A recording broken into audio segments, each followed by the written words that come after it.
ವಿದ್ಯುತ್ ಸುರಕ್ಷತಾ ಜಾಥಾ. ತುಮಕೂರಿನಲ್ಲಿ ಬೆಸ್ಕಾಂ ವತಿಯಿಂದ ವಿದ್ಯುತ್ ಅಪಘಾತ ತಡೆಯುವ ಸಪ್ತಾಹದ ಅಂಗವಾಗಿ ವಿದ್ಯುತ್ ಸುರಕ್ಷತಾ ಜನ ಜಾಗೃತಿ ಜಾಥಾವನ್ನು ನಡೆಸಲಾಯಿತು.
ಎಲ್ಲ ವಿದ್ಯುತ್ ಗ್ರಾಹಕರಲ್ಲಿ ವಿನಂತಿ.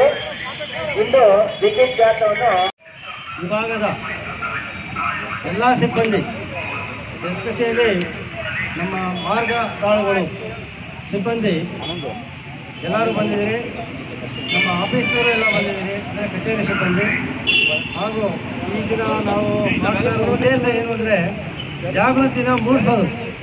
ಪಬ್ಲಿಕ್ನಲ್ಲಿ, ನಮ್ಮ ಸಾರ್ವಜನಿಕರಲ್ಲಿ ಆಗಲಿ, ರೈತ ಬಾಂಧವರಲ್ಲಿ ಆಗಲಿ, ಅಥವಾ ಸ್ಕೂಲ್ ಮಕ್ಕಳುಗಳಿಗೆ ಆಗಲಿ, ಅಥವಾ ನಮ್ಮ ಸಿಬ್ಬಂದಿಗೆ ಆಗಲಿ ವಿದ್ಯುತ್ ಅಪಘಾತನ ಹೇಗೆ ತಡೆಗಟ್ಟಬೇಕು ಅನ್ನೋ ನಿಟ್ಟಿನಲ್ಲಿ ನಾವು ನಮ್ಮ ಕಂಪನಿಯಿಂದ ನಿರ್ದೇಶಕರು, ವ್ಯವಸ್ಥಾಪಕ ನಿರ್ದೇಶಕರು, ತಾಂತ್ರಿಕ ನಿರ್ದೇಶಕರು ಹಾಗೂ ನಮ್ಮ ಫೈನಾನ್ಸ್ ಡೈರೆಕ್ಟರ್ ಫೈನಾನ್ಸ್ ಅವರವರು ಹಾಗೂ ಎಲ್ಲ ಕಾರ್ಪೊರೇಟ್ ನಿಗಮದ GMಗಳು ಸಹ ಈ ವಿಚಾರದಲ್ಲಿ ಯೋಚನೆ ಮಾಡಿ ಅಪಘಾತನ ಹೇಗೆ ತಡೆಗಟ್ಟಬೇಕು, ಅಪಘಾತ ಆಗದಂಗೆ ನೋಡ್ಕೊಳ್ಬೇಕು, ಅದಕ್ಕೆ ಹೇಗೆ ಸುರಕ್ಷತೆಯನ್ನು ನಾವು ಕಾಪಾಡಿಕೊಳ್ಬೇಕು, ಸುರಕ್ಷತೆಯಿಂದ ಹೇಗೆ ಕೆಲಸ ಮಾಡಬೇಕು, ಜನರಿಗೆ ವಿದ್ಯುತ್ ಸುರಕ್ಷತೆಯ ಬಗ್ಗೆ ಹೇಗೆ ತಿಳಿಸ್ಬೇಕು ಅನ್ನೋ ಒಂದು ಅವೇರ್ನೆಸ್, ಒಂದು ಜಾಗೃತಿ ಮೂಡಿಸೋಸ್ಕರ ನಾವು ಒಂದು ತಿಂಗಳಿಂದ ಭಾಳ ಕಷ್ಟಪಡ್ತಾ ಇದ್ದೀವಿ. ಹೀಗಾಗಿ ತಾವೆಲ್ಲರೂ ಸಹಕಾರ ಮಾಡ್ತಾ ಇದ್ದೀರಿ. ಹಾಗೂ ಇನ್ನು ಮುಂದೆ ಯಾವುದೇ ಕಾರಣಕ್ಕೆ ಒಂದು ಆಕ್ಸಿಡೆಂಟ್ ಆಗದಂಗೆ ನಮಗೆ ಆಗಲಿ, ನಮ್ಮ ಸಿಬ್ಬಂದಿಗೆ ಆಗಲಿ, ಸಾರ್ವಜನಿಕರಿಗೆ ಆಗಲಿ, ರೈತ ಬಾಂಧವರಿಗೆ ಆಗಲಿ ಯಾರಿಗೂ ಆಗಬಾರ್ದು ಅನ್ನೋ ನಿಟ್ಟಿನಲ್ಲಿ ನಾವು ಈ ದಿನ ಒಂದು ಪ್ರಮಾಣನ ಮಾಡಿ ಈ ಜಾಥಾನ ನಾವು ಶುರು ಮಾಡಬೇಕು ಅಂತ ನನ್ನ ಅನಿಸಿಕೆ. ಈಗಾಗಲೇ ಸಾಕಷ್ಟು ಸಮಯ ಆಗಿದೆ. ಇನ್ನು ಇದಾದಮೇಲೆ ಒಂದು ಸಭೆನೂ ಒಂದು ಅರ್ಧ ಗಂಟೆ ಸಭೆ ಇಟ್ಕೊಂಡಿದ್ದೀವಿ.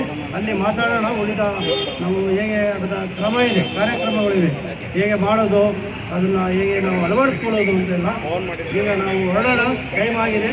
ಇದು ಆಫೀಸಿಂದ ಹಿಡಿದು ಟೌನ್ ಹಾಲ್ ತನಕ ಹೋಗಿ, ಟೌನ್ ಹಾಲಿಂದ ಭದ್ರಮ್ಮ ಚೌಟ್ರಿ, ಅಲ್ಲಿಂದ ನಮ್ಮ ಶಿವಕುಮಾರ ಸ್ವಾಮಿ ಅವರ ಸರ್ಕಲ್ನಿಂದ ನಮ್ಮ ಕಚೇರಿಗೆ ತೆರಳುವುದು ನಮ್ಮ ಒಂದು ಈಗ ಹಮ್ಮಿಕೊಂಡಿರುವ ಒಂದು ಮಾರ್ಗ. ಇದಕ್ಕೆ ತಾವೆಲ್ಲರೂ ಸಹಕರಿಸಿ ನಾವು ಈ ದಿನ ಹೊರಡೋಣ, ಚಾಲನೆ ಮಾಡೋಣ ಅಂತ ಹೇಳಿ ಮನವಿ ಮಾಡೋದೇನೆಂದರೆ, ಸಾರ್ವಜನಿಕರು ಏನು ಈ ನಮ್ಮ ಸುರಕ್ಷತಾ ಅಭಿಯಾನ ಇದೆ ಅದರಲ್ಲಿ ಸಾರ್ವಜನಿಕರು ಸಕ್ರಿಯವಾಗಿ ಪಾಲ್ಗೊಂಡು ಏನು ವಿದ್ಯುತ್ ಅಪಘಾತಗಳಿಂದ ಅಮೂಲ್ಯವಾದ ಪ್ರಾಣಗಳು ಕಳ್ಕೊಳ್ತಾ ಇದ್ದಾರೆ ಅವನ್ನ ತಡೆಗಟ್ಟುವ ನಿಟ್ಟಿನಲ್ಲಿ ಕೆಲವೊಂದು ವಿಷಯಗಳು, ನಮ್ಮ ಮಾರ್ಗಗಳು ಹೋಗಿರ್ತವೆ, ಆ ಮಾರ್ಗಗಳ ಕೆಳಗಡೆಗೆ ಮನೆಗಳನ್ನು ಕಟ್ಟೋದಾಗಲಿ, ಅದರಲ್ಲಿ ಮನೆ ಮೇಲೆ ಹತ್ತಿ ಗಾಳಿಪಟಗಳನ್ನು ಮಕ್ಕಳುಗಳು ಹಾರಿಸೋದನ್ನು ತಡೆಗಟ್ಟೋದಾಗಲಿ, ಮತ್ತು ನಮ್ಮ ಮಾರ್ಗಗಳು ಈಗಾಗಲೇ ಇರೋವಂಥ ಮಾರ್ಗಗಳ ಕೆಳಗಡೆಗೆ ತೋಟಗಳನ್ನು ನಿರ್ಮಿಸೋದು ಮತ್ತು ಬೇರೆ ರೀತಿಯ ಶೆಡ್ಗಳನ್ನು ಅಥವಾ ಯಾವುದೇ ಕಮರ್ಷಿಯಲ್ ಆ್ಯಕ್ಟಿವಿಟಿ ಮಾಡೋವಂಥದ್ದನ್ನು ಸಾರ್ವಜನಿಕರು ನಿಲ್ಲಿಸಬೇಕಾಗುತ್ತೆ. ಅದರ ನಂತರ ಮತ್ತೆ ಈ ಮಳೆಗಾಲದಲ್ಲಿ ತಂತಿಗಳನ್ನು ಕಟ್ಟಿ ಬಟ್ಟೆಗಳು ಒಣಗಾಕ್ತಾರೆ. ಅದರಿಂದನೂ ಕೂಡ ಅಪಘಾತಗಳು ಜಾಸ್ತಿ ಆಗ್ತಾ ಇದ್ದಾವೆ. ಆ ಬಟ್ಟೆಗಳನ್ನು ಒಣಗಾಕೋ ಸಂದರ್ಭದಲ್ಲಿ ನಮ್ಮ ಕಂಬಗಳಿಗೆ ಕಟ್ಟದೇನೆ ಅವರು ಮನೆಯೊಳಗಡೆಗೇನೆ ಹಳ್ಳಿ ಕಡೆಗೆ ಮತ್ತು ನಮ್ಮ ಏನು ಕಾಲೋನಿಗಳಿದ್ದಾವೆ ಎಸ್ಪೆಷಲಿ ಅಲ್ಲಿ ಸಾರ್ವಜನಿಕರು ವಿನಂತಿ ಮಾಡೋದು, ತಾವುಗಳು ಬಟ್ಟೆ ಒಣಗಿಸೋ ಸಂದರ್ಭದಲ್ಲಿ ಯಾವುದೇ ಕಾರಣಕ್ಕೂ ಕೂಡ ತಾವುಗಳು ನಮ್ಮ ಬೇವಿಕಂ ಕಂಬಗಳಿಗೆ ವಿದ್ಯುತ್ ಮಾರ್ಗ ಎಲ್ಲೆಲ್ಲಿ ಹಾದೋಗಿರುತ್ತೆ ಅಲ್ಲಿಗಳಿಗೆ ವೈರ್ಗಳನ್ನು ಕಟ್ಟಬಾರ್ದು ಅಂತ ಕೇಳ್ಕೊಳ್ತೀವಿ.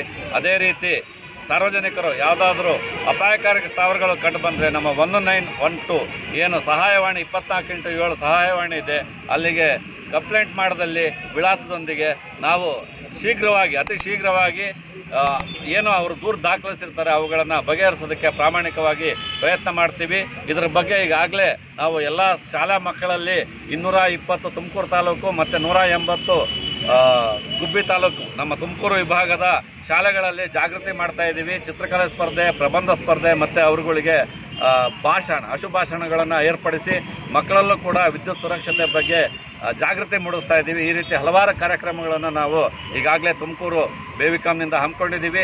ಇವತ್ತಿನ ದಿನ ಏನು ಸುರಕ್ಷತಾ ನಡಿಗೆ ಇದೆ, ಎಲ್ಲ ಸಾರ್ವಜನಿಕರುಗಳು ಕೂಡ ನಮ್ಮ ವಿದ್ಯುತ್ ಇಲಾಖೆ ತಮ್ಮ ಸಾರ್ವಜನಿಕರ ಜೊತೆ ಸದಾ ಇರುತ್ತೆ. ಹಾಗೆಯೇ ಸಾರ್ವಜನಿಕರು ಕೂಡ ಬೇವಿಕಾಂನೊಂದಿಗೆ ಈ ಒಂದು ವಿದ್ಯುತ್ ಅಪಘಾತ ತಡೆಗಟ್ಟದಲ್ಲಿ ನಮಗೆ ಪೂರ್ಣ ಪ್ರಮಾಣದಲ್ಲಿ ಸಹಕಾರ ನೀಡಬೇಕು ಅಂತ ಕೇಳ್ಕೊಳ್ತೀವಿ. ಧನ್ಯವಾದಗಳು.